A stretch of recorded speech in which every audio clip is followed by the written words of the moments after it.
मारेगाव तालुक्यातील घरफोडी प्रकरणातील फरार आरोपीला अटक करत स्थानिक गुन्हे शाखेने आणखी एक घरफोडीचा गुन्हा उघडकीस आणला आहे। या कारवाईत सुमारे 9,30,000 रुपये किमतीचे सोन्या चांदीचे दागिने जप्त करण्यात आले। नथू नागू कुरकुटे वय 30 वर्ष राहणार मोहदरी तालुका उमरखेड हा आरोपी मागील गुन्ह्यात फरार होता। पुसद उमरखेड मार्गावरील कोपरा फाटा परिसरात तो असल्याची माहिती मिळताच पथकाने सापळा रचून त्याला ताब्यात घेतले। अंगझडती दरम्यान त्याच्याकडून मिळालेल्या दागिन्याबाबत चौकशी केली असता मारेगाव येथील आणखी एका घरफोडी गुन्ह्यातील मुद्देमाल त्याच्याकडे असल्याचे उघड झाले। या गुन्ह्यात त्याने साथीदारांसह चोरी केल्याची कबुली दिली।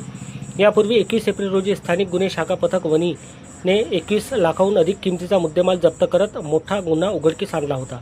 या कारवाईत 2 विधी संघर्षग्रस्त बालकांसह इतर आरोपी निष्पन्न झाले होते। या प्रकरणात नथू कुरकुटे हा फरार होता। सदर मुद्देमाल व आरोपी पुढील तपासासाठी मारेगाव पोलीस ठाण्याच्या ताब्यात देण्यात आले आहे।